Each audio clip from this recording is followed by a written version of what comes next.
Pre, napansin mo ba yung bagong matadero sa dulo ng palengke? Bulong ni Mang Ramil habang hinihiwa ang karne, nanginginig ang boses na parang may kinatatakutan.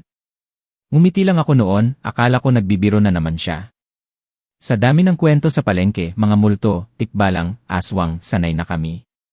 Pero iba ang pakiramdam ko nang makita ko mismo ang lalaking tinutukoy niya. Tahimik siya. Hindi nakikipag-usap.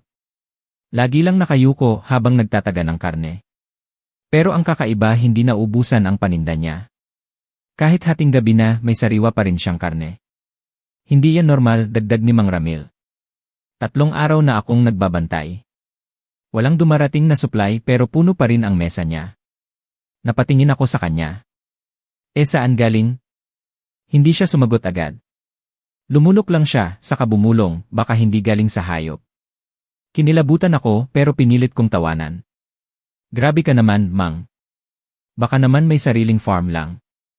Pero sa loob-loob ko, may kung anong bumigat. Kasi totoo, wala kaming nakikitang truck, walang delivery, wala ring katayan na pinanggagalingan. Kinagabihan, hindi ako mapakali. Kaya nagpa siya akong bumalik sa palengke. Tahimik na, sarado na lahat. Tanging isang ilaw lang ang bukas, doon sa pwesto ng bagong matadero. Dahan-dahan akong lumapit, pilit na hindi gumagawa ng ingay. Sa bawat hakbang, parang lumalamig ang paligid. Hanggang sa marinig ko ang tunog. Taga. Taga. Taga. Parang may pinuputol na matigas. Hindi tulad ng normal na karne. Mas mabigat. Mas malalim. Sumilip ako sa gilid ng mesa niya. At doon ko nakita. Hindi siya basta nagtataga ng baboy o baka. May kamay. Tao. Dugo ang umaagos sa sahig, sariwa, makintab sa ilaw. At ang mataderong umiti siya habang nagtatrabaho. Hindi normal na ngiti, yung tipong parang gutom na gutom. Napaatras ako, pero natapakan ko ang lata sa likod ko. Klang! Bigla siyang tumigil. Dahan-dahan siyang lumingon sa direksyon ko. Nagtagpo ang mga mata namin. At doon ko napansin hindi siya tao. Mapula ang mata. Mahaba ang dila. At ang balat niya parang nabubulok na. Aswang, bulong ko sa sarili ko, nanginginig. Ngumiti siya lalo. May bisita pala ako. Tumakbo ako ng buong lakas, hindi na lumingon. Naririnig ko ang yabag niya sa likod ko, mabilis, halos hindi tumatapak sa lupa. Hindi ka pa tapos maging karne, sigaw niya, tumatawa. Nadapa ako sa gitna ng kalsada, hingal na hingal. Akala ko katapusan ko na. Pero biglang, may ilaw ng sasakyan. Huminto ito sa harap ko at sa isang iglap nawala ang aswang. Tahimik ulit ang paligid. Akala ko ligtas na ako. Pero kinabukasan, pagbalik ko sa palengke. Nandoon pa rin siya. Parang walang nangyari. Ngumiti siya sa akin, tahimik lang habang hinihiwa ang karne. At ang pinakamasama, may pila na ng tao sa harap niya. Bumibili. Kumakain. Walang kamalay-malay kung ano ang kinakain nila. At habang nakatingin siya sa akin mula sa malayo, dahan-dahan niyang itinaas ang kutsilyo parang sinasabi. Ako ang susunod mo. Nanlamig ang buong katawan ko habang nakatitig siya sa akin, parang ako lang ang nakikita niya sa gitna ng palengke. Ang ingay ng paligid, tawaran, tawanan, sigawan, biglang parang nawala. Para bang kami lang dalawa ang nasa eksenang yon. Pre, okay ka lang, tapik ni Mang Ramil sa balikat ko. Napakurap ako, bumalik ang tunog ng mundo. Pero nang tumingin ulit ako sa pwesto ng matadero, nakangiti pa rin siya, mas malapad, mas nakakakilabot. Huwag kang bibili dyan, pabulong kong sabi kay Mang Ramil. Bakit? Kunot noon niyang tanong. Hindi siya tao, sagot ko, seryoso. Tumawa siya. Loko ka talaga. Kakapanood mo iyan ng horror. Pero hindi ako tumawa. Hindi ko kayang ipaliwanag pero ramdam ko may mali. At hindi lang basta mali, delikado. Lumipas ang ilang araw pero hindi nawala sa isip ko ang nakita ko. Lalo na nung may balita. May nawawalang mga tao sa baryo. Una, isang batang lalaki. Sumunod, isang tinderong matagal nang kilala sa palengke. Tapos, isang babae na huling nakita malapit sa pwesto ng matadero. Walang ebidensya. Walang saksi. Pero may kutob ako. Isang gabi, naglakas loob akong sundan siya. Alam kong baliw na galaw yon, pero hindi ko na kayang manahimik habang may nawawala. Dala ko lang ang lumang kutsilyo ni tatay at isang flashlight na halos wala ng baterya. Sinundan ko siya mula sa palengke hanggang sa likod ng baryo sa may masukal na bahagi na bihira ng puntahan ng tao. Doon ko nakita ang kubo. Mukhang abandonado. Sira-sira. Pero may ilaw sa loob. Dahan-dahan akong lumapit, pinipigilan ang paghinga ko. Naririnig ko na naman ang tunog. Taga. Taga. Taga. Mas malakas. Mas brutal. Sumilip ako sa siwang ng kahoy. At halos masuka ako sa nakita ko. May 3 bangkay na nakasabit. Yung isa mukhang yung nawawalang tindero. Yung isa, bata. At ang matadero, hindi na siya nagtatago. Buong anyo niyang aswang. Mahaba ang kuko. Nakalawit ang dila. At ang mata niya kumikinang sa dilim. Ang sarap ng sariwang laman, bulong niya, sabay kagat sa laman ng braso ng bangkay. Napaatras ako, nanginginig. Hindi ko alam kung paano ko haharapin to. Pero biglang, alam kong nandyan ka. Tumigil ang mundo ko. Hindi na ako gumalaw. Lumabas ka o ako ang lalabas dyan. Dahan-dahan kong itinulak ang pinto, nanginginig ang kamay ko. Wala na akong choice. Pagpasok ko, bumungad sa akin ang amoy ng dugo at nabubulok na laman. Halos hindi ako makahinga. Ikaw pala yung mausisa, sabi niya, umiikot sa akin parang hayop na naglalaro sa pagkain. Bakit mo ginagawa to? Tanong ko, pilit na matatag ang boses. Ngumisi siya. Kasi gutom ako. Hindi ka tao. Hindi na, putol niya. Matagal na akong hindi tao. Bigla siyang sumugod. Halos hindi ko nakita ang galaw niya. Sa bilis, parang hangin lang. Napaatras ako at naitulak ang mesa. Nahulog ang mga kutsilyo sa sahig. Agad kong dinampot ang isa at iwinasiwa sa kanya. Sumigaw siya, hindi sa sakit, kundi sa galit. Lalaban ka, tawa niya, nakakabingi. Tumakbo ako palabas ng kubo, pero ramdam ko, malapit na siya.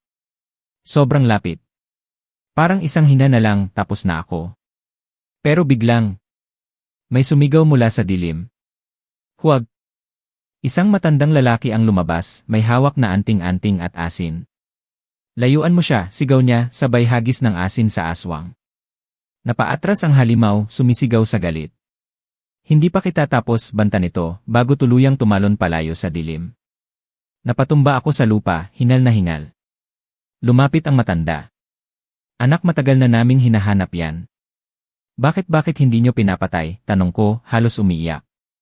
Tahimik siya sandali. Dahil hindi siya nag-iisa. Nanlaki ang mata ko. Ano nang ibig mong sabihin, bulong ko. Dahan-dahan siyang tumingin sa direksyon ng palengke. At ang mas nakakatakot ni, hindi lang siya ang nagbebenta ng karne. Parang may malamig na hangin na dumaan sa likod ko nang marinig ko yon. Hindi lang siya. Ibig sabihin hindi lang isang aswang ang nasa palengke.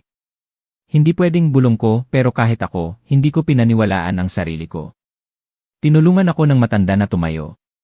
Kailangan mong makita ang totoo, sabi niya, seryoso ang mukha. Pero kapag nakita mo, wala nang balikan. Lumunok ako. Mas gusto ko nang malaman kaysa manatiling bulag. Tumango siya. Kung ganon, sumunod ka. Naglakad kami pabalik sa palengke, pero hindi sa harap. Dinala niya ako sa likod, sa may lumang bodega na matagal nang sarado, o iyon ang akala ng lahat. Paglapit namin, may kakaibang amoy na sumalubong sa akin. Hindi lang dugo kundi parang bulok na laman na matagal nang nakatago. Dahan-dahang binuksan ng matanda ang pinto. Creak! At ang bumungad sa amin. Hindi ko agad naintindihan. Akala ko noong una, mga sako lang na nakatambak. Pero nang itutok ko ang flashlight. Mga katawan. Pinagputol-putol. Nakatago sa loob ng sako, parang mga karne lang na ibebenta kinabukasan. Napaatras ako, napahawak sa bibig ko para hindi sumigaw. Dito nila dinadala, sabi ng matanda. Dito nila hinahati-hati bago ilabas sa palengke. Mga sila, nanginginig kong tanong. Hindi siya sumagot agad. Sa halip, itinuro niya ang kabilang dulo ng bodega. May ilaw. At may mga anino. Dahan-dahan kaming lumapit, tahimik na parang mga magnanakaw. Hanggang sa marinig namin ang usapan. Ubos na yung sa pwesto ko kahapon. Kulang pa nga yan, ang daming bumibili. Masarap daw kasi sariwa. Napatigil ako. Kilalang-kilala ko ang mga boses na yon. Isa si Mang Ramil.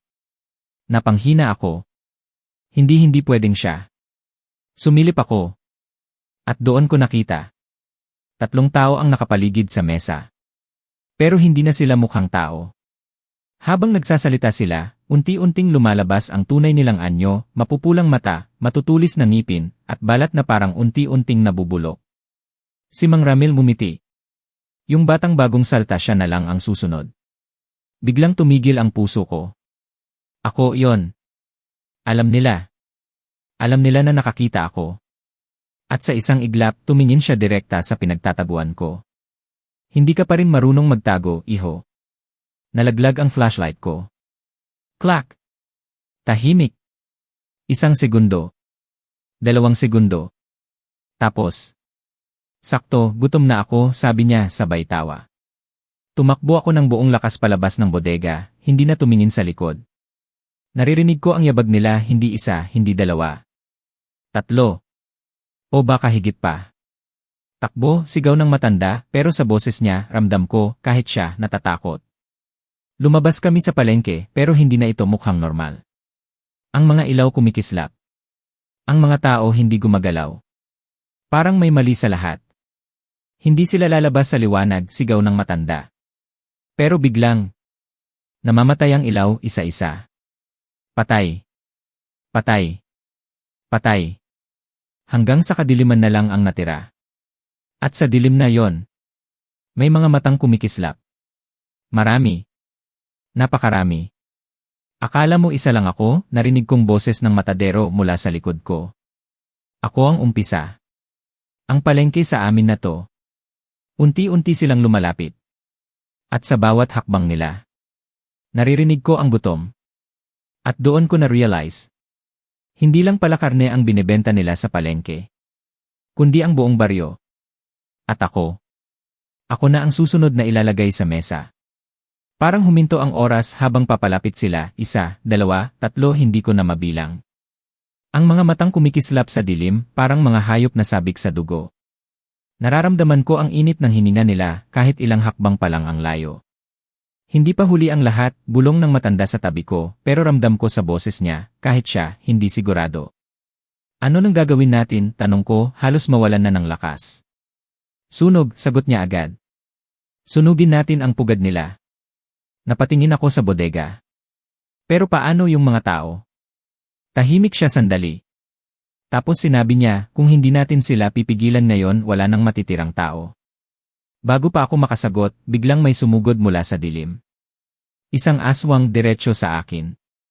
Napaatras ako, pero nahuli ako. Ramdam ko ang kuko niya na dumaan sa braso ko, mainit, masakit, parang nasusunog. Sumigaw ako. Pero agad kong naalala ang kutsilyo sa kamay ko. Sa takot at galit, sinaksak ko siya ng buong lakas. Sumigaw siya, umatras, pero hindi natumba. Hindi sapat yan, sabi ng matanda.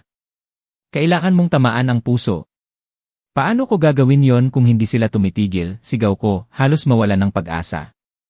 Dapat mas matapang ka kaysa sa takot mo. Biglang may isa pang sumugod, sa matanda naman. Tinulak ko siya palayo at ako ang sumalo. Bumagsak ako sa lupa, at sa ibabaw ko, ang aswang, nakangisi, handang kagatin ang leg ko. Sa wakas, bulong niya. Sa huling lakas ko, itinulak ko ang kutsilyo pataas, diretsyo sa dibdib niya. Isang iglap. Tumigil siya. Nanlaki ang mata. Tapos bumagsak. Huminto ang galaw niya. Patay na, bulong ko, hindi makapaniwala. Pero wala akong oras para magdiwang. Bilis, sigaw ng matanda. Habang natatakot pa sila, tumakbo kami papunta sa bodega. Kinuha niya ang isang lumang galon ng gasolina na nakatago sa gilid. Anong gagawin mo, tanong ko. Tatapusin ko na to. Ibinuhos niya ang gasolina sa paligid, sa mga sako, sa sahig, sa kahoy na haligi. Habang ginagawa niya yon, naririnig namin ang mga yabag papalapit. Mas marami na sila. Mas mabilis. Handa ka na ba? Tanong niya sa akin, nakatingin diretsyo sa mata ko. Hindi ako sumagot agad. Pero tumango ako. Kung ito lang ang paraan gagawin natin. Ngumiti siya ng kaunti. Matapang ka, iho. Inilabas niya ang pusporo. Sa likod namin, papalapit na ang mga aswang. Sunugin niyo ang lahat at sisiguraduhin kung wala kayong matatakbuhan, sigaw ng matadero, galit na galit. Kumislap ang pusporo. Sa maliit na apoy na yon, parang may pag-asa. Pero sa likod ng apoy, nandoon ang katapusan. Inihulog ng matanda ang pusporo. At sa isang iglap, hush! Sumiklab ang apoy, mabilis, malakas, parang galit na matagal ng kinikimkim. Sumigaw ang mga aswang. Ang ilan umatras. Ang ilan sumugod palalo, galit, desperado. Hinila ako ng matanda palabas ng bodega habang lumalaki ang apoy. Pero biglang, hindi ka alis? May humawak sa paa ko. Ang matadero. Nasunog na ang kalahati ng katawan niya pero buhay pa rin. Sa akin ka, bulong niya, pilit akong hinihila pabalik sa apoy. Sumisigaw ako, sinusubukang kumawala. Bitawan Lai. Pero mas malakas siya. Mas matigas. At habang hinihila niya ako papasok sa nagliliyab na bodega. Nakita ko ang matanda nakatingin lang. Parang may desisyon siyang ginagawa. At sa susunod na segundo bigla siyang tumakbo papunta sa amin. Bitawan mo siya, sigaw ng matanda, sabay talon diretsyo sa matadero. Nagulat ang halimaw, sandaling napahinto. Sinamantala ko ang pagkakataon, pilit kong hinila ang paa ko palabas sa pagkakahawak niya. Ramdam ko pa rin ang init ng apoy na papalapit, parang sinusunog na ang balat ko kahit hindi pa ako nadadapuan. Umalis ka na, sigaw ng matanda sa akin habang nakikipagbuno siya sa aswang. Hindi kita iiwan, sigaw ko pabalik. Pero umiti siya, isang pagod pero matapang na ngiti. Kailangan. At sa isang iglap, hinawakan niya ang matadero at hinila papasok sa gitna ng apoy. Hindi, sigaw ko, pero huli na. Pareho silang nilamon ng apoy. Sumabog ang init. Ang apoy, parang galit na halimaw na walang pinipili, kinain ang lahat sa loob. Napaatras ako, napaupo sa lupa, nanginginig, umiiyak. Sa paligid ko, nagkagulo ang mga aswang. Ang iba tumakbo palayo. Ang iba sumigaw sa galit at sakit. Parang nawalan sila ng lakas nang mawala ang matadero. Unti-unting nawala ang mga matang kumikislap sa dilim. Hanggang sa tahimik. Tanging tunog na lang ng apoy ang natira. At ang mabilis kong paghinga. Lumipas ang ilang oras bago dumating ang mga tao sa baryo. May mga nakakita ng usok, may mga nagising sa sigawan. Pero pagdating nila, sunog na ang bodega. Wala nang laman. Walang bakas ng mga bangkay. Walang bakas ng aswang. Parang walang nangyari. Lumapit si Mang Ramil o kung ano man siya noon, wala na siya. Parang naglaho. Anong nangyari dito? Tanong ng kapitan ng baryo. Hindi ako sumagot. Paano ko ipapaliwanag ang bagay na kahit ako, hindi ko lubos maintindihan? Sinabi ko na lang may sunog po. At tinanggap nila yon. Lumipas ang mga araw. Bumalik sa normal ang palengke. May bagong mga tindero. Bagong karne. Bagong ngiti. Pero ako, hindi na ako pareho. Tuwing dumadaan ako sa palengke, hindi ko maiwasang tumingin sa mga karne na nakasabit. Iniisip ko, saan ba talaga galing yan? Isang gabi, pauwi ako, pagod, tahimik ang kalsada. Nang mapadaan ako sa dating pwesto ng matadero, may nakita akong ilaw. Mahina. Parang pamilyar. Dahan-dahan akong lumapit. At doon ko nakita. Isang bagong matadero. Tahimik. Nakangiti. At sa mesa niya, hindi na ubos ang karne. Napatingin siya sa akin. Diretso. Dahan-dahan siyang umiti. Mas malalim. Mas pamilyar. At dahil ikaw ang nakaligtas, bulong niya halos hindi marinig. Mas masarap ka sa susunod. Napatigil ako sa kinatatayuan ko. Parang bumalik lahat, ang amoy ng dugo, ang init ng apoy, ang sigaw ng matanda. Pero higit sa lahat yung gutom sa mata ng mga aswang. Hindi ka pa rin tapos, bulong ko, nanginginig. Ngumiti ang bagong matadero. Hindi naman talaga natatapos ang gutom. May kakaiba sa kanya. Hindi siya katulad nung nauna, mas kalmado, mas maingat, parang mas matagal nang nagtatago sa anyo ng tao. Akala mo ba siya lang, tanong niya, marahan, habang hinihiwa ang karne. Napaatras ako ng isang hakbang. Ilang-ilan kayo? Huminto siya sa paghiwa. Dahan-dahan niyang itinaas ang ulo niya. Mas marami kaysa sa iniisip mo. Biglang, "Hoy! Magkano to?" sigaw ng isang customer na lumapit sa kanya. Parang walang nangyari, umiti ang matadero. 10 piso lang, ate. Sariwa pa. Pinanood ko habang binigay niya ang karne. At kinuha ng babae. At binayaran. At umalis masaya. Hindi niya alam. Walang may alam. At hindi mo sila maililigtas, bulong ng matadero sa akin, hindi man lang tumitingin. Kahit anong gawin mo kakain sila. Kasi masarap. Napahawak ako sa ulo ko. Hindi pwedeng ganito lang Tumawa siya ng mahina. Subukan mong pigilan. Tahimik akong umalis pero sa loob ko parang may sumisigaw. Hindi pwede. Hindi pwedeng ulit-ulitin lang to. Kinagabihan, bumalik ako sa dating lugar ng bodega. Abo na lang ang natira. Pero sa gitna ng abo may nakita akong bagay. Isang maliit na anting-anting. Yung sa matanda. Napaupo ako sa lupa, hinawakan yon.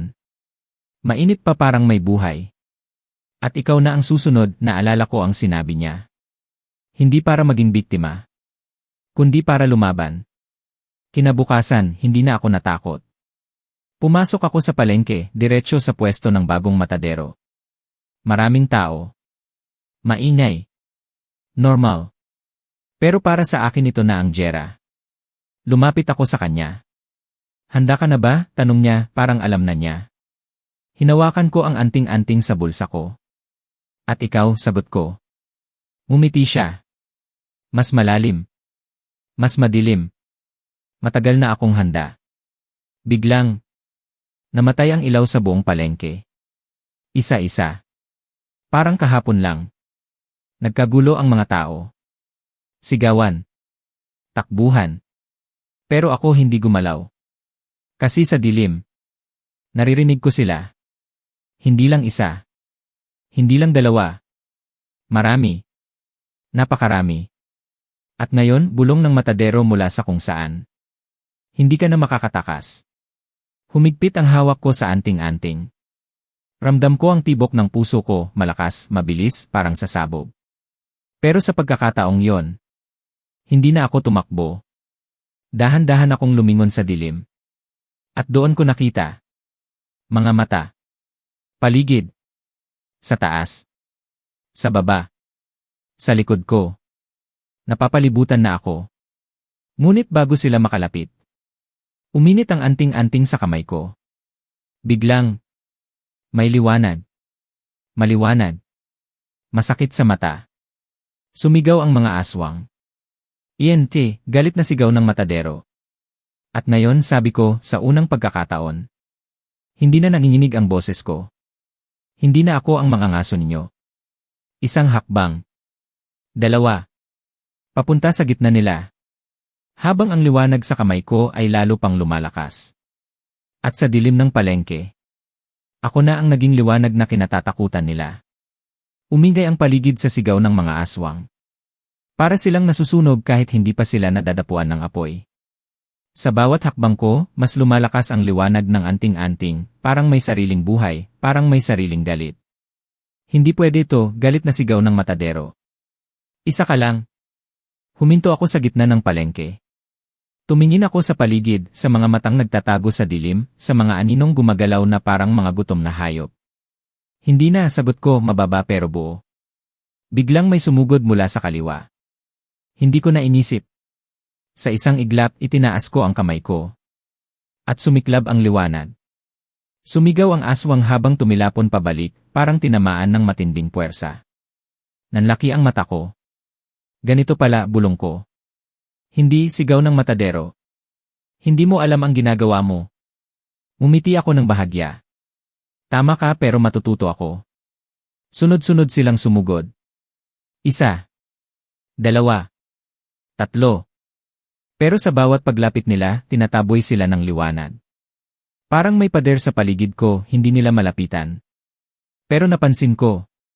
Habang ginagamit ko ang anting-anting. Parang may kumukuha rin ng lakas ko. Parang may kapalit.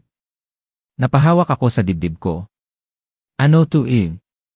Napansin yon ng matadero. At mumiti siya. Ah, ngayon mo lang nararamdaman, sabi niya, dahan-dahan lumalapit kahit nasisilaw. Hindi libre ang kapangyarihan na yan. Napaatras ako. Bawat gamit mo ang dagdag niya, bawas sa buhay mo. Parang binuhusan ako ng malamig na tubig. Kaya pala ang matanda. Bigla kong naalala ang ngiti niya bago siya tumalon sa apoy. Hindi siya natakot. Handa na siya. Ngayon, alam mo na, sabi ng matadero. Gagamitin mo pa ba? Tahimik ako. Sa paligid ko, ang mga aswang naghihintay. Hindi na sila sumusugod. Nag-aabang lang. Parang alam nila ako mismo ang mauubos. Kung hindi ko gagamitin bulong ko, kakainin niyo ang lahat. Ngumiti siya. Eksakto. Napapikit ako sandali. Iniisip ko ang baryo. Ang mga taong walang alam. Ang matanda. At ang sarili ko. Pagmulat ko. Desidido na ako. Kung may kapalit man eh. Mahigpit kong hinawakan ang anting-anting. Tatanggapin ko. Biglang sumiklab ang liwanag, mas maliwanag kaysa kanina. Sumigaw ang mga aswang, umatras, natakot. Hindi, sigaw ng matadero, pero ngayon may kaba na sa boses niya. Lumapit ako sa kanya, hakbang-hakbang. Ramdam ko ang panghihina. Ramdam ko ang sakit. Pero hindi ako tumigil. Matatapos na to, sabi ko. Sumugod siya. Buong bilis. Buong galit. Pero sa sandaling iyon, itinaas ko ang anting-anting diretsyo sa kanya. At sa isang nakakasilaw na liwanag. Boom! Tumilapon siya, sumigaw, parang unti-unting nasusunog mula sa loob. Ang ibang aswang nagsitakbuhan. Ang iba naglaho sa dilim.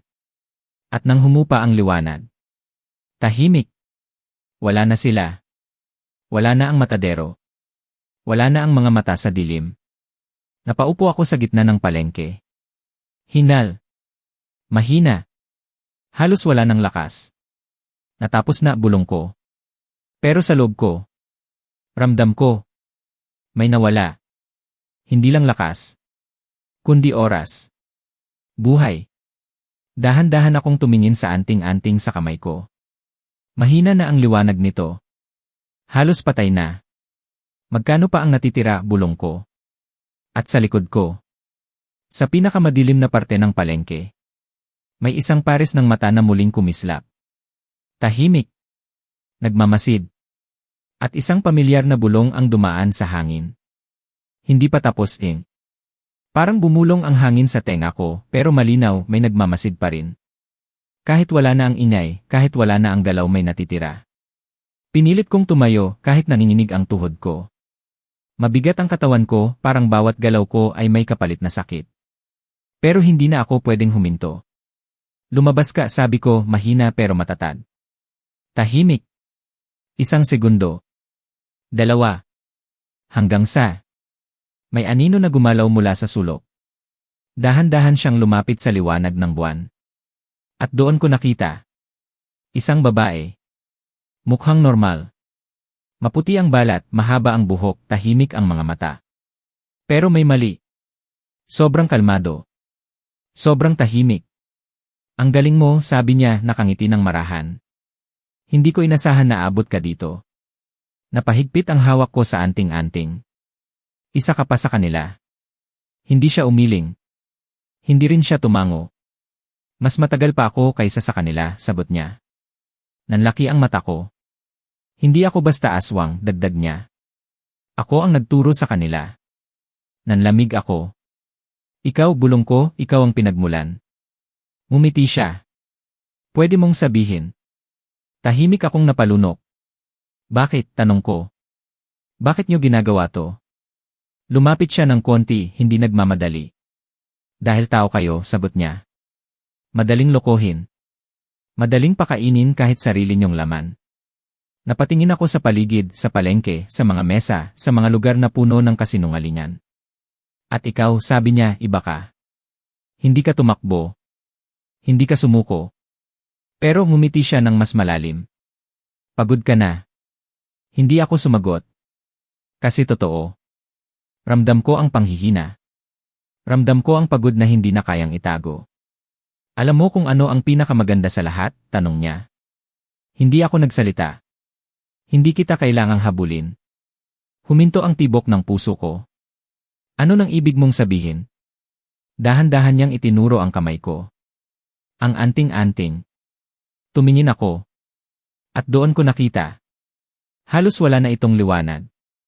Mahina. Parang kandilang malapit ng mamatay. At kapag nawala yan, bulong niya. Wala ka na ring panlaban. Tumawa siya ng mahina, parang siguradong sigurado. Napapikit ako saglit. Iniisip ko kung hanggang saan ko pa kaya. Kung ilang segundo na lang ang natitira. Pero sa loob ng katahimikan, may naalala ako. Yung matanda. Yung ngiti niya. Yung tapang niya kahit alam niyang may kapalit. At doon ko naintindihan. Hindi lang palalakas ang kailangan. Kundi desisyon. Pagmulat ko ng mata. Hindi na ako natatakot. Baka tama ka, sabi ko. Baka malapit na akong maubos. Ngumiti siya. Pero bago pa siya makapagsalita, bigla kong hinigpitan ang hawak sa anting-anting. At hindi ko ito itinapat sa kanya. Kundi sa sarili ko. Nanlaki ang mata niya. Anong ginagawa mo?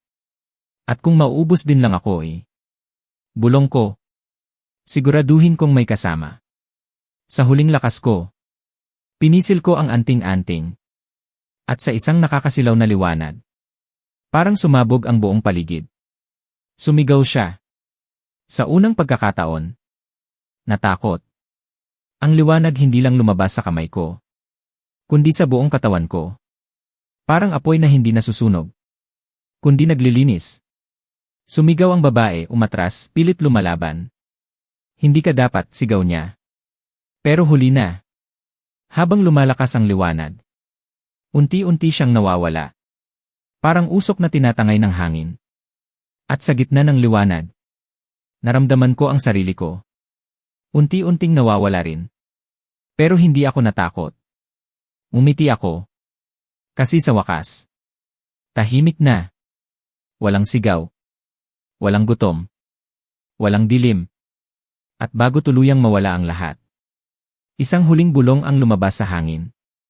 Hindi galing sa kanila, kundi sa akin.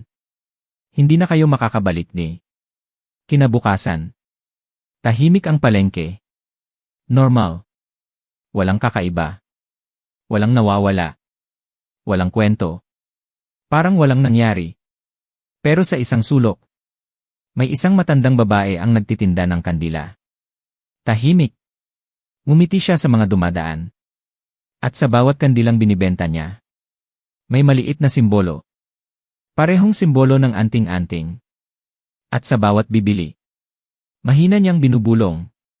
Para sa proteksyon. Para hindi na sila bumalik ni. Pero sa likod ng ngiti niya, may isang lihim na hindi alam ng lahat. Hindi niya pinoprotektahan ang mga tao. Binabantayan niya kung sino ang susunod na kayang magsakripisyo. Lumipas ang mga araw, naging linggo. Unti-unting nakalimutan ng baryo ang sunog, ang pagkawala, ang kakaibang mga pangyayari. Bumalik ang tawanan sa palengke, ang amoy ng sariwang gulay, ang ingay ng tawaran. Para bang nilinis ng panahon ang lahat ng bakas. Pero may mga bagay na hindi basta nawawala. Isang batang lalaki ang madalas dumaan sa pwesto ng matandang babae. Tahimik lang siya. Mapagmasid. Hindi tulad ng ibang bata na tumatakbo at naglalaro, siya ay laging nakatingin sa mga tao sa paligid sa kanya. Ano ng pangalan mo, iho? Tanong ng matanda isang araw habang inaabot ang isang kandila. Eli, sagot ng bata. Ngumiti ang matanda. Mahilig ka bang tumingin sa dilim, Eli? Hindi agad sumagot ang bata. Sa halip, lumapit siya ng kaunti. At ikaw po, tanong niya, nakikita niyo rin ba sila? Nawala ang ngiti ng matanda. Saglit. Isang iglap lang. Pero sapat na para mapansin. Sino ang tinutukoy mo? Mahinahon niyang tanong. Tumingin si Eli sa likod ng palengke. Sa parehong direksyon kung saan dating nasunog ang bodega. Yung mga mata, bulong niya. Nanlamig ang hangin sa paligid. Gabi-gabi po may nakatingin pa rin. Tahimik ang matanda. Hindi siya gumalaw. Hindi siya umiti. Dahan-dahan niyang inilapit ang kandila kay Ellie. Dalhin mo to, sabi niya. Huwag mong papatayin. Tinanggap iyon ng bata. Pero hindi siya umalis agad. Hindi po sila natakot, dagdag niya. Nanlaki ang mata ng matanda. Ano nang ibig mong sabihin? Tumingin si Ellie diretso sa kanya. Hindi po sila nawala. Isang malamig na katahimikan ang bumalot sa paligid. At sa unang pagkakataon, ang matandang babae kinabahan. Kinagabihan, bumalik si Ellie sa parehong lugar. Tahimik ang kalsada. Mahina ang ilaw ng buwan. At sa kamay niya, ang kandila, mahina ang apoy, pero buhay. Lumakad siya papunta sa likod ng palengke. Sa dating lugar ng bodega. Tumigil siya. At bumulong. Alam ko nandyan kayo. Tahimik. Hanggang sa may hangin na dumaan. At ang apoy ng kandila kumislap. Sa paligid niya. Unti-unting lumitaw ang mga anino. Hindi malinaw. Hindi buo. Pero nandyan. Marami. Napakarami. At sa gitna ng mga aninong iyon, may isang boses na pamilyar. Mahina. Malalim. Batay. Napangiti si Ellie. Hindi sa takot. Kundi sa kakaibang pananabik. Matagal ko na kayong nakikita, sagot niya. Hindi ko lang sinasabi. Unti-unting lumapit ang mga anino. Hindi sila agresibo. Hindi sila galit. Parang naghihintay. Hindi ka natatakot, tanong ng boses. Yumaling si Ellie. Hindi. Bakit? Tumingin siya sa kandila sa kamay niya. Tapos sa dilim. Dahil dahan-dahan siyang ngumiti. Parang mas gusto ko kayong kilalanin. Isang mahinang tawa ang kumalat sa dilim. Hindi masaya. Hindi rin galit. Kundi interesado. At kung ganon, bulong ng boses. Baka ikaw na ang susunod, di. Humina ang apoy ng kandila. Kumikislap. Halos mamatay. Pero sa halip na matakot, mas lumapit pa si Ellie. At sa mismong sandaling iyon, nawala ang liwanag. Tuluyang namatay ang kandila. At sa gitna ng ganap na dilim, isang bagong ngiti ang isinilang. Hindi na sa matandang babae. Hindi na sa mga aswang.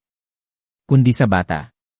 Na ngayon, hindi na sigurado kung tao pa ba o simula na ng panibagong gutom. Tahimik ang gabi. Walang hangin. Walang tunog. Pero sa dilim na yon may nagbabago. Si Ellie ay nakatayo pa rin sa gitna ng dating bodega, pero hindi na siya gumagalaw. Ang kanyang mga mata unti-unting nasanay sa dilim. At sa halip na matakot, mas naging malinaw ang nakikita niya. Mga anyo. Mga hugis. Mga nilalang na dati anino lang ngayon ay may anyo na. At last, bulong ng isa, malalim ang boses, parang nanggagaling sa lupa mismo. May tumanggap sa amin. Hindi sumagot si Ellie. Pero ngumiti siya. Hindi ngiting inosente ng isang bata. Kundi ngiting may alam. Hindi niyo ako kinain, sabi niya. Hindi ka namin pagkain, sagot ng isa pa, mas manipis ang boses, parang hangin na dumadaan sa tenga. Ikaw ay posibilidad. Posibilidad ng ano, tanong niya, dahan-dahang lumalakad sa gitna nila. Tahimik ang mga anino. Hanggang sa isang anyo ang lumapit, mas malinaw, mas buo kaysa sa iba.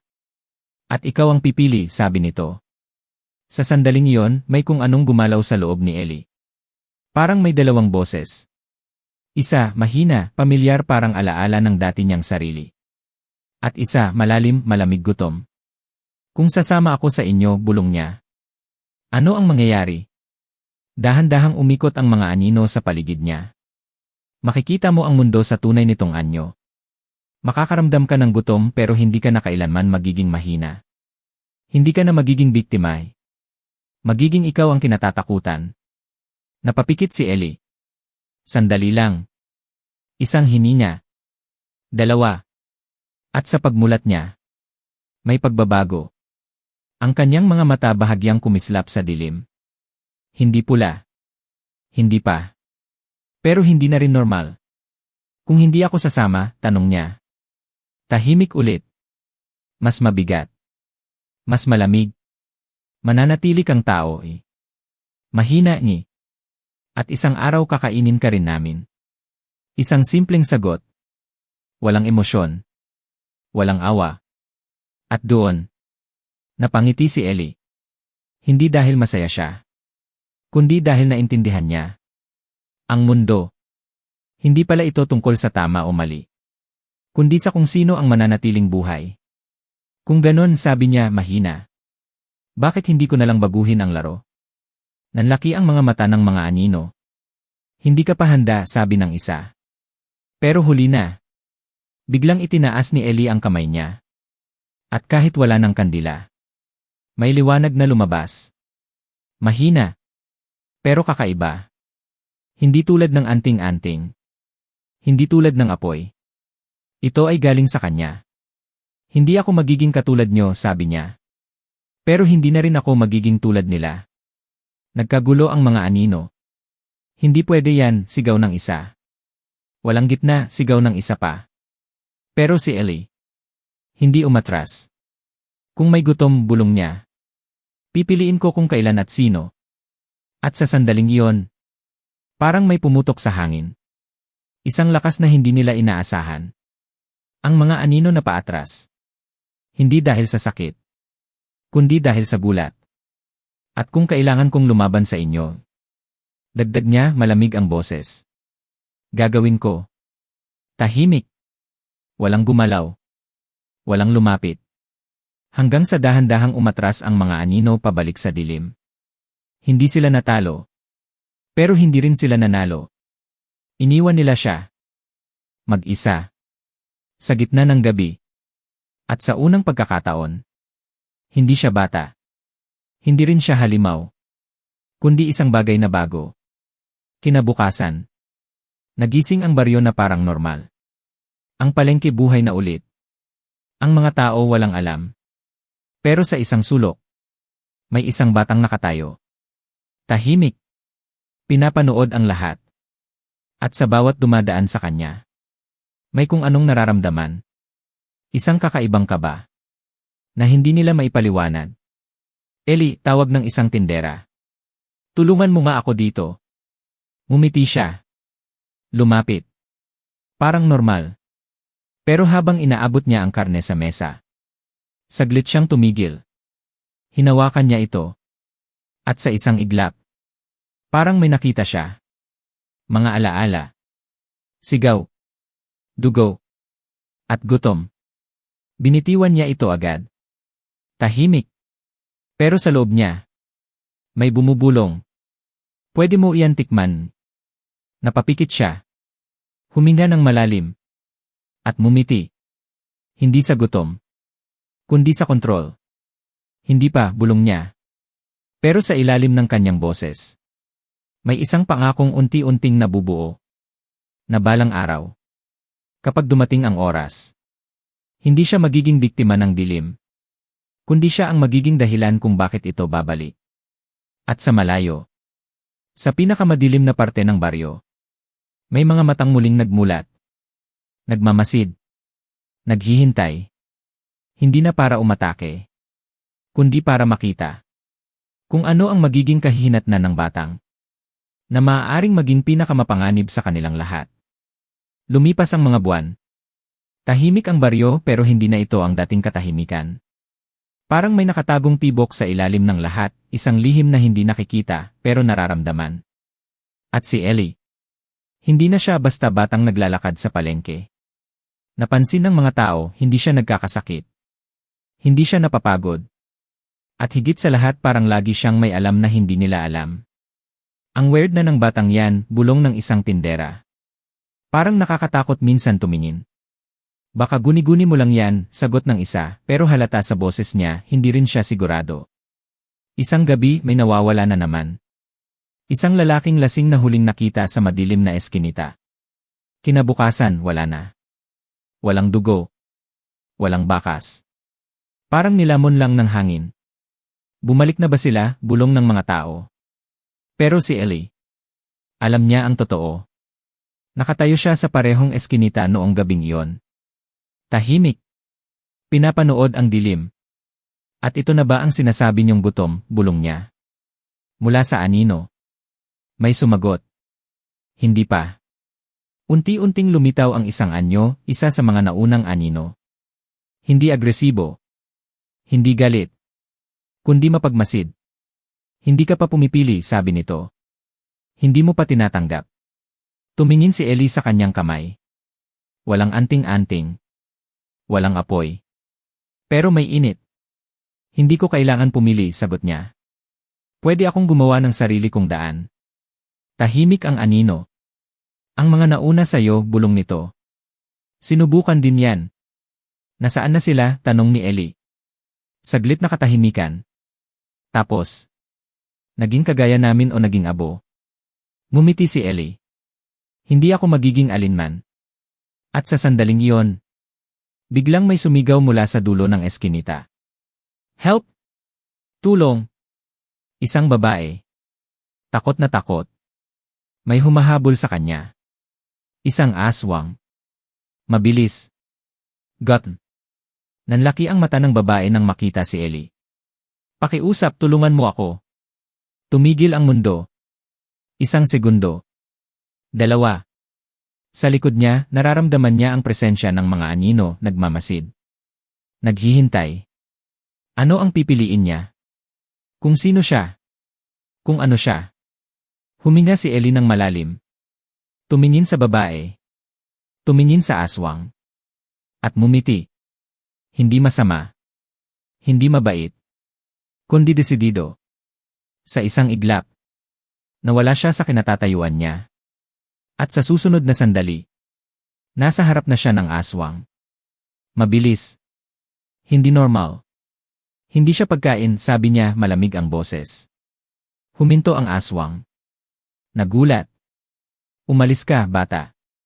Pero bago pa ito makagalaw, hinawakan ni Ellie ang ulo nito. At sa isang iglap, may liwanag. Hindi kasing lakas ng dati.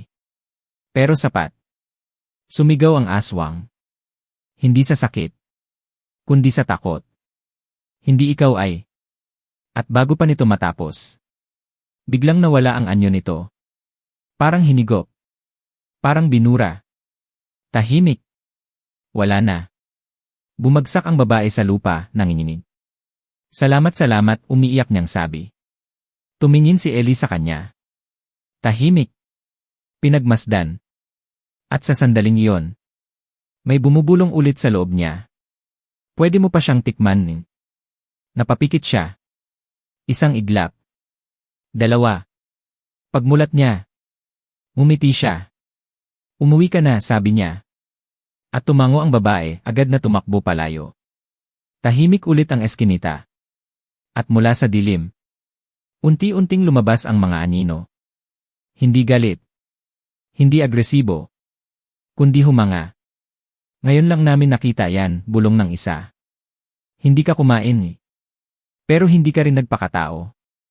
Lumapit si Ellie sa gitna nila. At ngayon alam nyo na, sabi niya. Hindi ako magiging katulad nyo. At hindi nyo rin ako makokontrol. Tahimik ang mga anino. Hanggang sa isa-isa silang umatras. Hindi dahil natatakot sila. Kundi dahil may respeto. At kung ganon, bulong ng isa. Hihintay namin. Kung kailan ka tuluyang magiging kung ano ka talaga. Nawala sila sa dilim. Iniwan si Ellie na mag-isa. Tahimik. Pero hindi na nag-iisa sa loob. Dahil sa ilalim ng katahimikan, may lumalakas. Isang bagay na hindi pa niya lubos kilala. Isang bagay na hindi pa niya lubos kontrolado. Pero darating ang araw na kailangan niyang pumili. Hindi kung sino ang kakainin, kundi kung sino ang ililigtas. At kung kailan dumating ang araw na yon, hindi na lang ang baryo ang nakataya, kundi ang buong mundong matagal nang tinatago ng dilim. Kundi ang buong mundong matagal nang tinatago ng dilim. Dumating ang gabi na kakaiba. Walang bituin. Walang buwan. Parang mismong langit umatras. At sa baryo, isa-isa na namang nawawala ang ilaw. Hindi dahil nasira, kundi dahil may kumakain sa liwanag. Napansin agad ni Ellie. Hindi ito tulad ng dati. Hindi ito simpleng gutom. Ito ay pagtawag. Tumigil siya sa gitna ng kalsada, pinikit ang mata. At doon niya naramdaman isang malalim na presensya. Hindi isa. Hindi marami. Kundi isa pero napakalaki. Parang pinagsama-samang gutom ng lahat. Sa wakas, bulong ng boses, hindi sa tenga kundi sa isip niya. Nanlaki ang mata ni Ellie. Ano ka? Tahimik sandali. Tapos, ako ang pinanggalingan. Biglang lumamig ang hangin. Mas malamig kaysa dati. Mas mabigat. Hindi ka nila sinabi, sabi ni Ellie. Hindi nila kayang sabihin, sagot ng boses. At hindi rin nila kayang harapin. Sa dilim ng baryo, unti-unting nag-iba ang paligid. Ang mga anino hindi na lang gumagalaw. Nagsasama-sama sila. Parang hinahatak sa isang lugar. Sa gitna ng lumang bodega. Kahit abo na lang ito. May nabubuo. Isang hugis. Isang anyo na hindi dapat umiiral. Napaatras si Ellie. Sa unang pagkakataon matapos ang lahat. Naramdaman niya ulit ang takot. Ikaw ang dahilan, bulong niya. Lahat ng aswang ikaw ang pinagmulan. Hindi dahilan, sagot ng boses. Kundi katotohanan. Biglang, sumabog ang dilim. At mula sa gitna nito, lumabas ang anyo. Hindi malinaw. Hindi buo. Pero sapat para makita. Maraming mukha. Maraming mata. Maraming bibig. Lahat sabay-sabay humihinga. Sila ay gutom di. Pero ako bahagyang lumakas ang boses. Ay walang katapusan. Napaatras si Ellie. Kahit gaano siya kalakas. Ramdam niya. Iba ito. Mas matanda. Mas malalim. Mas totoo. Bakit ako, tanong niya, pilit pinipigilan ang kaba. Bakit ako ang tinatawag mo? Tahimik sandali. Tapos, dahil ikaw ang nagbukas ng pintuan. Naalala ni Ellie. Ang liwanag. Ang pagsabog. Ang sandaling ginamit niya ang sarili niyang lakas. Hindi mo lang sila sinunog di. Binuksan mo ang pagitan. At sa likod ni Ellie. Unti-unting lumitaw ang mga anino. Hindi sila lumalapit. Hindi sila tumutulong. Nagmamasid lang. Ngayon, bulong ng nilalang. May dalawang landas ka. Unti-unting lumapit ang anyo. Hindi nagmamadali. Sigurado. Sumama ka sa akin. At matatapos ang gutom. Walang takot. Walang laban. Magiging ikaw ang sentro ng lahat. Napahigpit ang kamao ni Ellie. At kung hindi, umiti ang nilalang. Kung ngiti man yon, matutunan mo kung gaano kalalim ang dilim di. Kapag ikaw ay nag-iisa. Tahimik. Walang gumalaw. Walang huminga. Ang buong baryo. Parang nakahawak sa isang segundo. Tumingin si Ellie sa paligid. Sa mga bahay. Sa mga taong natutulog walang alam. Sa mga ilaw na unti-unting nawawala. At sa dilim na papalapit. Pagkatapos, tumingin siya sa nilalang. At mumiti. Hindi sa tapang. Hindi sa yabang. Kundi sa desisyon. Kung ako ang nagbukas ng pintuan. Dahan-dahan niyang sabi. Ako rin ang magsasara. Biglang nagbago ang hangin. Iminit. Lumakas. Ang mga anino nagkagulo. Hindi mo kaya, sigaw ng mga boses sa loob ng nilalang. Hindi mo pa kami kilala. Pero si Ellie. Hindi umatras. Itinaas niya ang kamay niya. At sa unang pagkakataon, hindi lang liwanag ang lumabas. Kundi apoy at dilim na magkasama. Magkabilang puwersa. Magkalaban. Pero kontrolado. Hindi ko kailangan kayong kilalanin Sabi niya, malamig ang boses. Para tapusin kayo. Sumigaw ang nilalang. Hindi sa sakit. Kundi sa galit. At sa sandaling iyon, nagsimula ang laban. Hindi laban ng lakas. Kundi laban ng kung sino ang mananatili. Sa gitna ng baryo. Sa gitna ng mundo. Sa pagitan ng liwanag at dilim. Isang batang. Hindi na bata. Ang naging hangganan ng lahat. Sa sandaling nagsalpukan ang liwanag at dilim sa loob ni Ellie, parang napunit ang mismong hangin. Walang tunog pero ramdam sa bawat sulok ng baryo ang puwersa.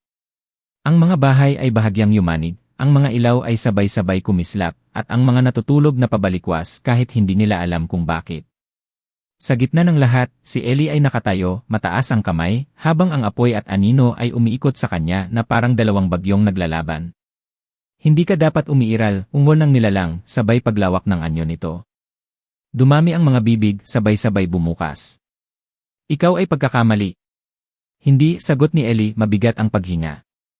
Ako ang resulta. Biglang sumugod ang nilalang. Hindi ito gumalaw tulad ng hayop, parang buong dilim mismo ang umatake. Bumalot ito sa paligid, pilit sinasakal ang liwanag ni Ellie. Napapikit siya, ramdam ang bigat. Parang hinahatak siya pababa. Parang may libo-libong kamay ang kumakapit sa kanya. Sumuko ka na, bulong ng mga boses sa loob ng dilim. Pagod ka na ni. Saglit muntik siyang maniwala. Muntik siyang bumigay. Pero sa gitna ng kadiliman, may naalala siya. Yung babae na iniligtas niya. Yung matanda na nagsakripisyo. Yung baryo na walang alam pero umaasa. At higit sa lahat, ang sarili niyang pinili. Hindi ako mag-iisa, bulong niya. At sa pagmulat niya, sumiklab ang liwanag. Mas maliwanag kaysa dati. Hindi na lang galing sa kanya, kundi parang may sumasagot. Sa bawat bahay na may kandila. Sa bawat taong may hawak ng simbolo. May maliliit na liwanag na unti-unting sumanib. Napansin ng nilalang. Ano to? Hindi mo kasi alam, sagot ni Ellie, unti-unting lumalakas ang boses. Kahit gaano kayo kadilim di. May mga taong handang maniwala. Lumakas ang liwanag. At sa unang pagkakataon, napaatras ang nilalang. Hindi, sigaw nito. Hindi sapat yan. Hindi ito sapat kung ako lang, sagot ni Ellie. Pero hindi na ako mag-isa. Unti-unting bumalot ang liwanag sa buong anyo ng nilalang. Sumigaw ito. Hindi na galit lang, kundi takot. Habang ang apoy at dilim sa loob ni Ellie ay nagsimulang magsama. Hindi naglalaban, kundi nagiging isa. Hindi kita sisirain, sabi ni Ellie, diretso sa nilalang.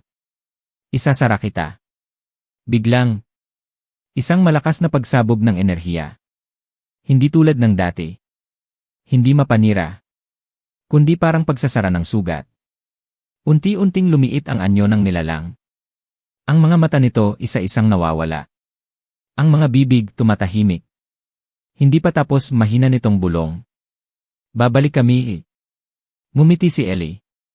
Hindi mapanghamon, kundi siguradong sigurado. Hindi kung ako ang bantay. At sa huling liwanag, tuluyang nawala ang nilalang. Tahimik. Walang sumabog. Walang abo. Parang hindi ito umiral. Bumagsak si Ellie sa lupa. Hinal. Mahina. Pero buhay. Sa paligid niya, unti-unting bumalik ang ilaw. Ang baryo normal ulit. Parang walang nangyari. Pero sa kanya, alam niya. May nagbago. May nagsara. At may naiwan. Lumipas ang mga araw. Si Ellie ay hindi na basta nakikita. Minsan lang. Sa gabi. Sa mga sulok. Tahimik na naglalakad. Nagbabantay. At sa bawat kandilang sinisindihan ng mga tao. May pakiramdam na may nagmamasid. Hindi para manakot. Kundi para magbantay. May aswang pa ba? Tanong ng isang bata minsan sa matandang babae. Ngumiti siya. Tahimik. At kung meron man, sagot niya. May nagbabantay na sa kanila. Sa malayo. Sa pinakamadilim na parte ng baryo. May isang anyo na nakatayo. Tahimik. Nakatingin sa buong lugar. At sa kanyang mga mata. Hindi na gutom ang nangingibabaw. Kundi balanse. Liwanag at dilim. Control. At isang pangakong hindi mababasag. Na hanggat siya ay naroon. Ang dilim ay hindi na muling lalampas. Pero sa ilalim ng katahimikan, may isang tanong na nananatili. Kung sakaling dumating ang araw, na siya mismo, ang maging dahilan ng bagong dilim, Tahimik ang baryo ng gabing iyon. Pero kay Ellie, hindi ito katahimikan, kundi babala. May kakaibang tibok sa loob niya. Hindi tulad ng dati na kaya niyang kontrolin ang liwanag at dilim ngayon, parang may humihila mula sa loob. Parang may bumubulong, mas malalim, mas personal. Hindi ka nila lubos na maintindihan. Napahinto siya. Hindi ka nila matatanggapi. Napapikit siya, pilit pinapakalma ang sarili. Tumigil ka, bulong niya. Pero ang boses hindi nawala. Sa halip, lumakas. Tinanggap mo kami. Ginamit mo kami. At ngayon kami naman ang gagamit sa'yo. Biglang nanlamig ang katawan niya. Hindi ito galing sa labas. Galing ito sa kanya. Napaatras siya, napahawak sa ulo niya. Ang liwanag sa kamay niya kumikislap. Ang dilim gumagalaw sa anino niya. At sa unang pagkakataon, hindi sila sumusunod. Hindi pwede ito, hingal niyang sabi. Pero unti-unti, naghiwalay ang dalawang puwersa sa loob niya. Ang liwanag kumawala, umaakyat sa kanyang dibdib. Ang dilim bumagsak, kumalat sa paa niya, parang buhay. At sa pagitan nila, si Ellie. Napunit ang hangin. Isang sigaw ang lumabas sa kanya, hindi sa sakit lang, kundi sa takot. Hindi mo kami kayang pagsamahin habang buhay, bulong ng dilim. At hindi mo kami kayang pigilan magpakailanman, dagdag ng liwanag. Pipili ka rin. Napaupo siya sa lupa, nanginginig. Hindi siya handa. Akala niya kaya niya. Akala niya sapat na ang desisyon. Pero hindi pala ganoon. Hindi pala sapat ang isang beses na pagpili. Kailangan mo itong piliin. Araw-araw. Gabi-gabi. At minsan, mauubos ka. Sa malayo, may isang batang babae ang naglalakad pauwi. Tahimik. Walang kaalam-alam. At sa dilim ng eskinita, may gumalaw. Isang anino. Hindi tulad ng dati. Mas mabilis. Mas tahimik. Mas gutom. Napatingin si Ellie. Ramdam niya. Hindi ito galing sa labas. Kundi mula sa kanya. Hindi bulong niya. Pero huli na. Sa isang iglap. Nawala siya sa kinatatayuan niya. At lumitaw sa likod ng batang babae. Huminto ang mundo. Isang segundo. Dalawa. Ang babae walang alam. At si Ellie. Nakatayo. Hindi gumagalaw. Ang mata niya bahagyang nagbago. Mas madilim. Mas malamig. At sa loob niya, may dalawang boses. Gawin mo Pigilan mo Tikman mo Ilayo mo siya Napapikit siya. Mahigpit. Parang pinipigilan ang sarili niyang huminga. At sa sandaling iyon, unti-unting itinaas ng kamay niya. Hindi niya alam kung bakit. Hindi niya alam kung paano. Pero alam niya. Ito ang sandali. Kung sino siya. Kung ano siya. Kung ano ang magiging kwento niya. Dahan-dahan siyang nagsalita. Mahina. Halos hindi marinig. Hindi ako kayo. Biglang. Sumiklab ang liwanag mula sa loob niya. Hindi malakas. Hindi sumasabog. Pero sapat. Para itulak ang dilim palayo. Napaatras ang anino. Sumigaw. At naglaho. Napaupo si Ellie sa lupa, hingal na hingal. Ang batang babae napalingon. Kuya, okay ka lang? Tumingin si Ellie sa kanya. Tahimik. Pagod. Pero buo pa rin. Ngumiti siya. Mahina. Umuwi ka na. At tumakbo ang bata palayo. Iniwan siyang mag-isa sa dilim. Pero sa pagkakataong iyon, hindi na siya natakot. Kasi kahit gaano kalakas ang dilim, napatunayan niya. Kaya niya itong pigilan. Hindi palagi. Hindi madali. Pero kaya. At sa ilalim ng madilim na langit, isang tahimik na pangako ang muling nabuo. Na kahit siya ang maging dahilan ng bagong dilim, siya rin ang magiging unang lalaban dito. At hindi siya titigil. Hanggang sa malaman niya kung saan nagtatapos ang gutom. At kung saan nagsisimula ang pagiging tao. Lumipas ang panahon. Hindi na mabilang ni Ellie kung ilang gabi ang ginugol niya sa pakikipaglaban sa sarili. May mga gabing madali, tahimik, kontrolado, parang normal lang ang lahat. Pero may mga gabing halos hindi siya makagalaw, parang may kadena ang kaluluwa niya na hinihila siya sa dilim. At sa bawat laban, mas lalo niyang naintindihan na hindi pala sapat ang lakas. Kailangan pagpipigil.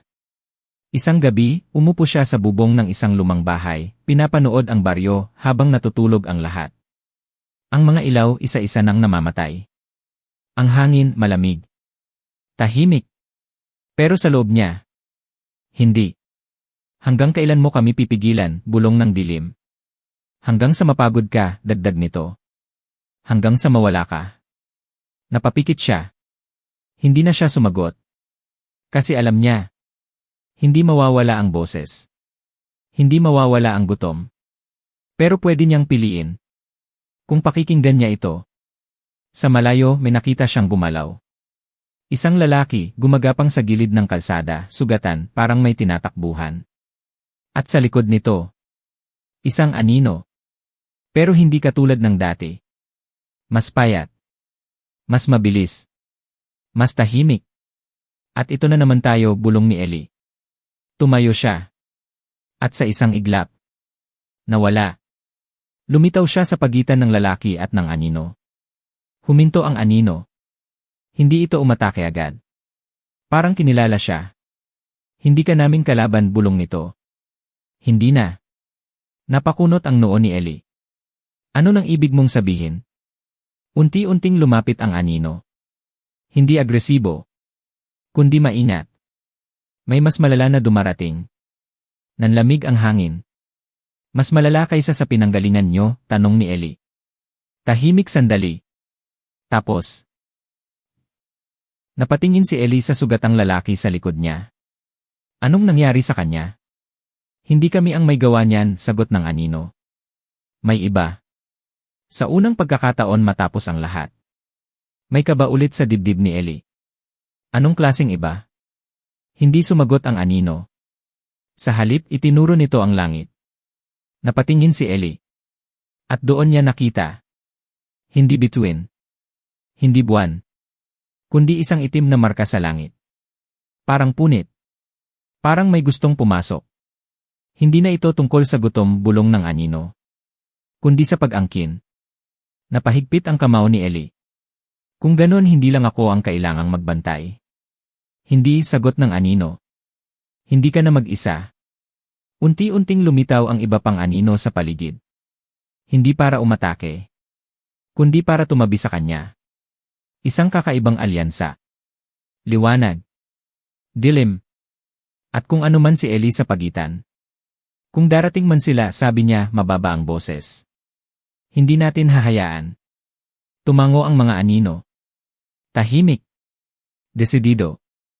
At sa unang pagkakataon, hindi na magkaaway ang liwanag at dilim. Kundi magkasama. Laban sa isang bagay na mas malalim pa kaysa sa pareho. Sa itaas ng baryo. Unti-unting lumaki ang marka sa langit. At mula dito, may kung anong gumagalaw. Hindi pa bumababa. Hindi pa pumapasok. Pero naghihintay. At sa ilalim nito, isang batang naging hangganan ng liwanag at dilim. Ngayon ay haharap sa isang bagay na hindi kabilang sa alinman. At doon magsisimula ang tunay na laban. Lumalim ang gabi. Hindi na normal ang hangin, parang mabigat, parang may bigat na hindi nakikita pero ramdam sa dibdib. Ang mga aso sa baryo ay tahimik. Walang tahol. Walang galaw. Parang pati kalikasan naghihintay. Nakatayo si Ellie sa gitna ng kalsada, nakatingin sa langit. Ang itim na marka, mas malinaw na ngayon. Hindi na lang ito parang punit kundi parang mata. Isang mata na nakatingin pabalik sa kanila. Dumadating na sila, bulong ng isa sa mga anino sa likod niya. Hindi pa, sagot ni Ellie. Pero malapit na. Biglang, may tunog. Hindi mula sa lupa. Hindi mula sa hangin. Kundi mula sa loob ng isip. Isang malalim na ugong. At sa susunod na sandali, ang marka sa langit gumalaw. Parang bumuka. Parang may hinihila palabas. Unti-unting may lumabas na hugis. Hindi malinaw. Hindi buo. Pero sapat para makita. Hindi ito tao. Hindi ito aswang. Hindi ito kahit ano na kilala nila. Hindi nila kayang manatili dito, bulong ng isang anino. Hindi pa. Pero kaya nilang magpadala. At sa mismong sandaling iyon, may bumagsak. Walang ingay. Walang liwanag. Pero biglang, nag-iba ang lupa. Sa gitna ng baryo, parang may bumagsak na hindi nakikita. Ang lupa ay bahagyang lumubog at ang hangin ay naging mas malamig. At ito na, bulong ni Ellie. Dahan-dahan siyang lumapit. Ang mga anino sumunod. Tahimik. Handa. Sa gitna ng lugar, may isang anyo. Nakayuko. Hindi gumagalaw. Mukhang tao. Isang lalaki. Hubad ang paa. Walang sugat. Pero may mali. Sobrang tahimik. Sobrang walang laman. Lumayo ka, bulong ng isang anino. Hindi yan buhay. Pero si Ellie. Hindi umatras. Lumapit pa siya. Isang hakbang. Dalawa. At sa sandaling halos abot kamay na niya. Biglang, umangat ang ulo ng lalaki. At nagbukas ang mata. Hindi puti. Hindi pula. Kundi itim. Buong mata. Parang walang kaluluwa. At ito ba ang mundo ninyo, sabi nito, malamig, walang emosyon. Hindi boses ng tao. Parang maraming boses na pinagsama. Napahigpit ang kamao ni Ellie. Umalis ka dito. Tahimik ang nilalang. Tumingin ito sa paligid. Sa mga bahay. Sa mga anino. Sa kanya. Mahina, bulong nito. Magulo eh. Perpekto. Biglang. Nawala ito. At sa isang iglap. Nasa harap na ni Ellie. Mas mabilis kaysa kahit ano. Hindi siya nakareact agad. Sa unang pagkakataon matapos ang lahat. Naunahan siya. Hinawakan ng nilalang ang dibdib niya. Hindi malakas. Pero sapat para pigilan siya. At ikaw, sabi nito, malapit sa mukha niya. Ibang-iba. Napapikit si Ellie sa bigat ng presensya nito. Hindi ito gutom. Hindi ito galit. Mas malala. Wala itong pakialam. Hindi ka kabilang sa kanila. Dagdag nito.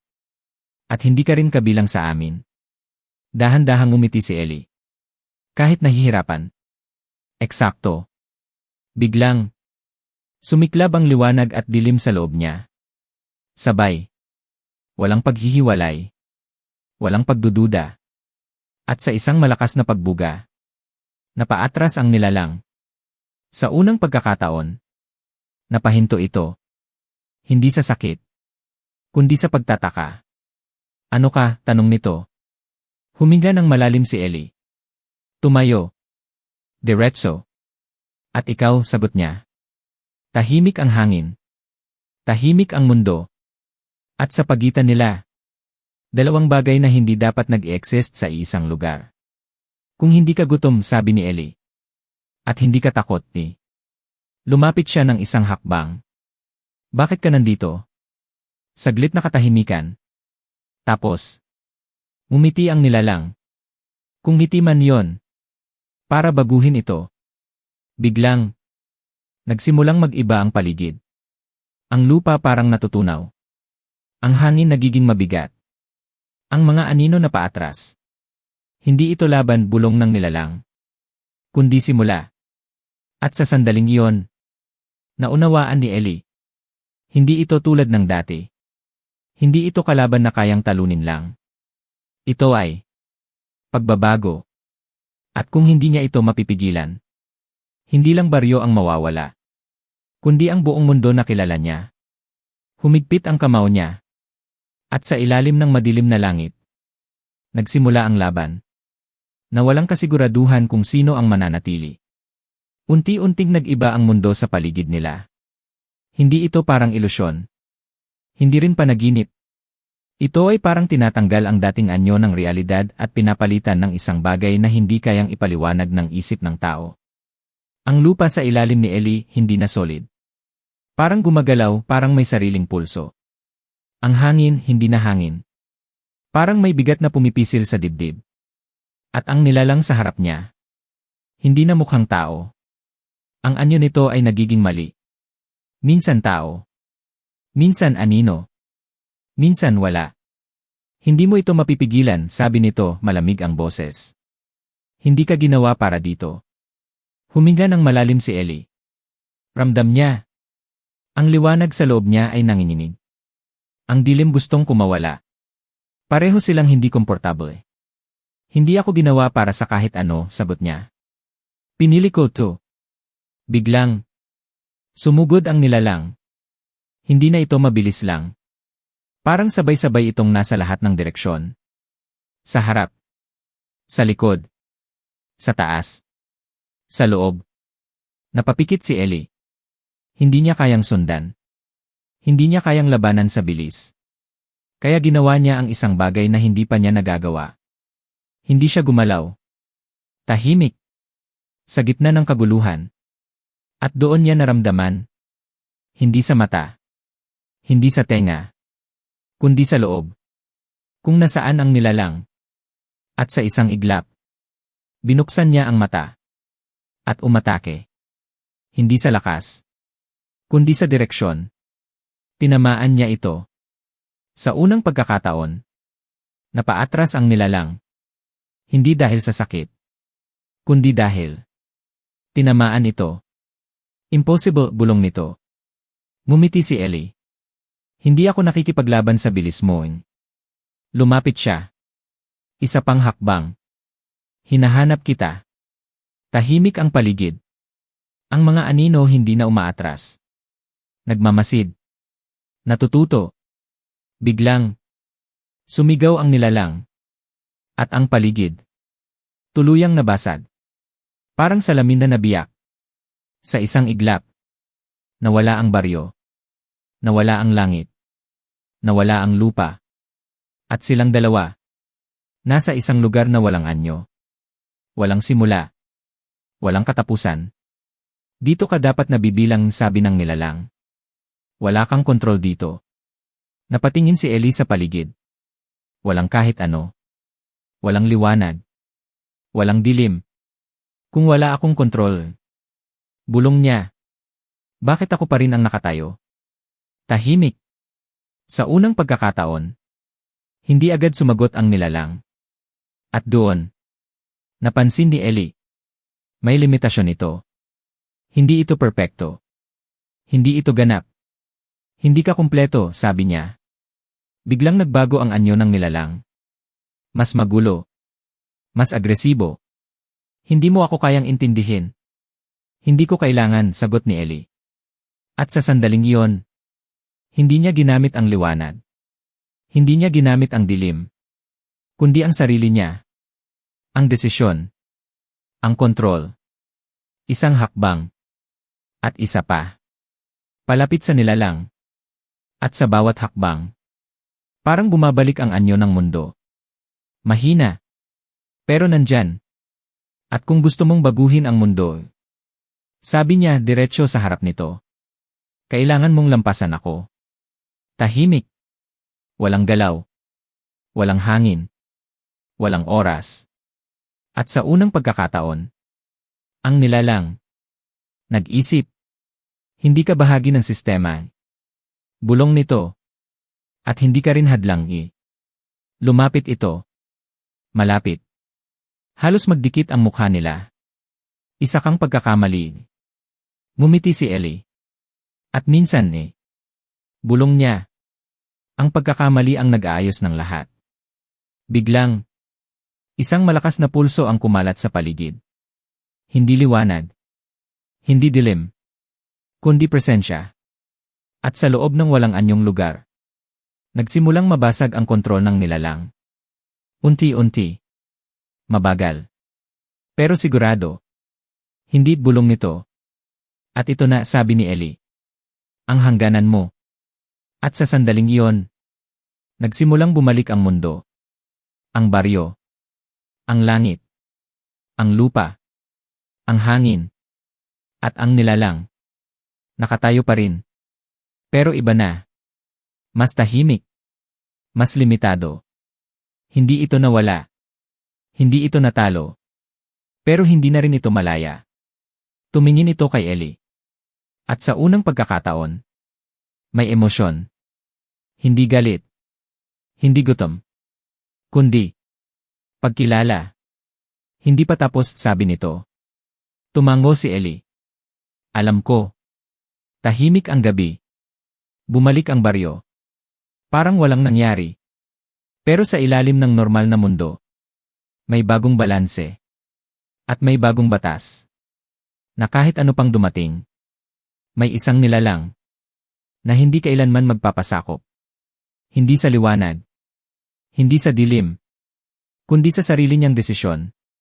At doon, hindi natapos ang kwento. Kundi nagsimula ang isang alamat na walang hanggan. At ang alamat na yon hindi isinulat. Hindi ikinuwento. Hindi rin ipinasa sa salita. Kundi naramdaman. Sa bawat gabing masyadong tahimik. Sa bawat aninong parang gumagalaw kahit walang dahilan. Sa bawat sandaling may kakaibang kaba na hindi maipaliwanag. Si Ellie. Hindi na siya basta tagapagbantay.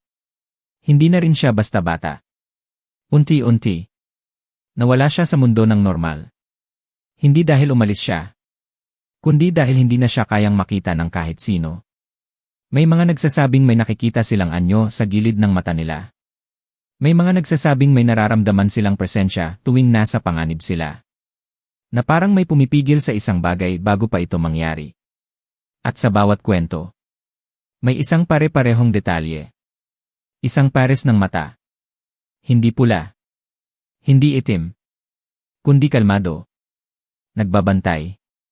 Isang gabi, bumalik ang matandang babae sa pwesto niya. Tahimik siyang nagtitinda ng kandila. Parehong simbolo. Parehong ngiti. Pero ngayon, iba ang pakiramdam. Parang alam niyang hindi na siya ang nag-iisa. Hindi ka na nagpapakita, bulong niya sa hangin. Tahimik. Pero maya-maya, may malamig na hangin ang dumaan. At ang apoy ng mga kandila sabay-sabay kumislap.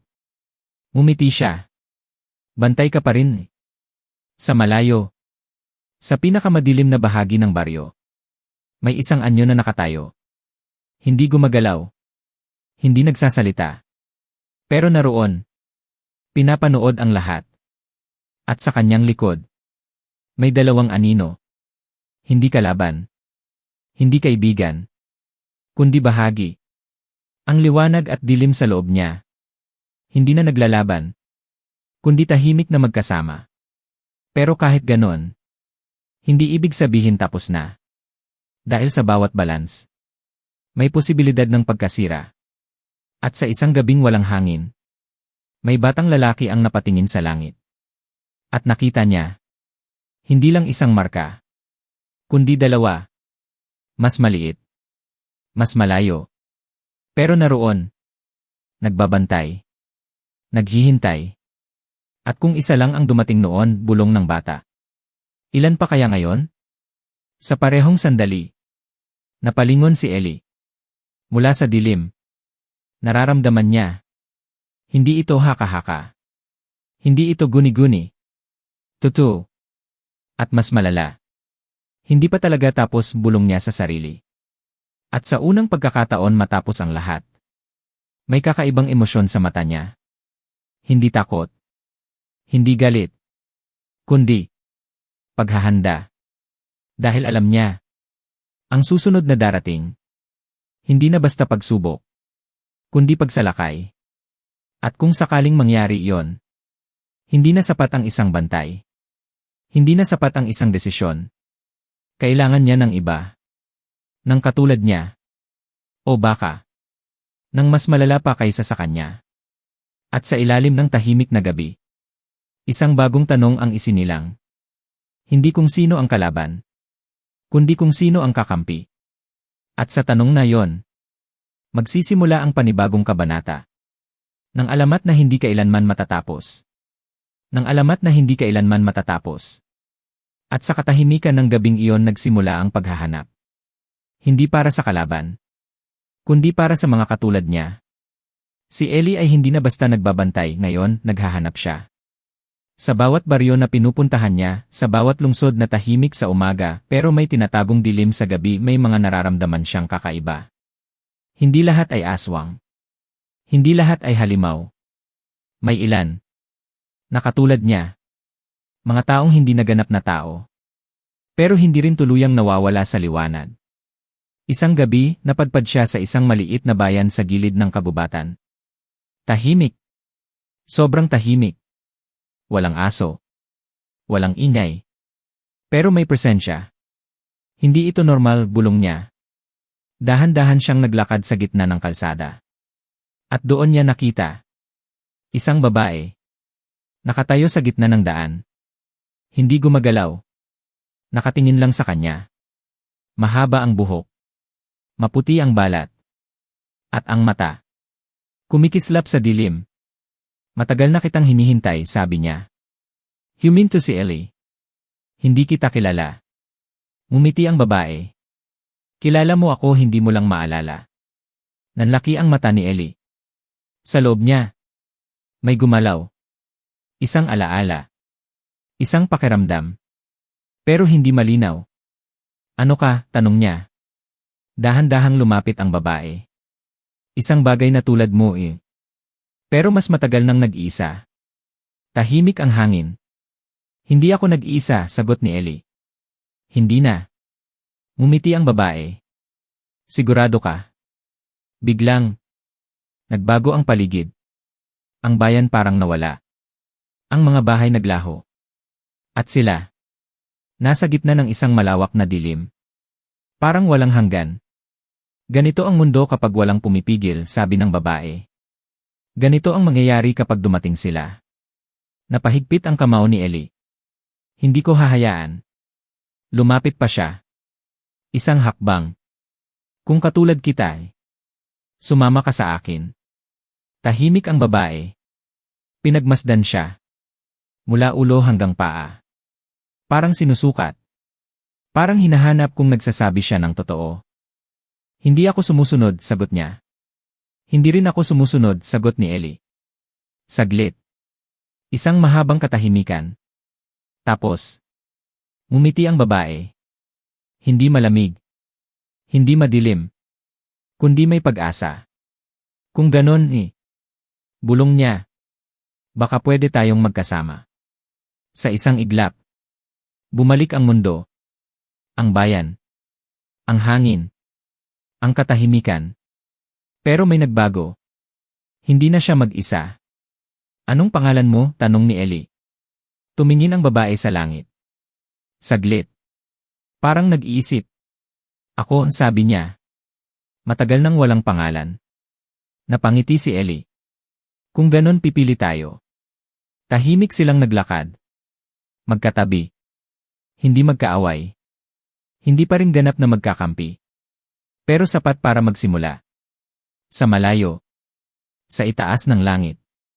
Ang dalawang marka. Mas naging malinaw. Mas malapit. Mas buhay. At sa ilalim nito, dalawang nilalang. Hindi ganap na tao. Hindi ganap na halimaw. Ang magsisimulang bumuo ng isang bagay. Na maaaring maging pag-asa. O simula ng katapusan.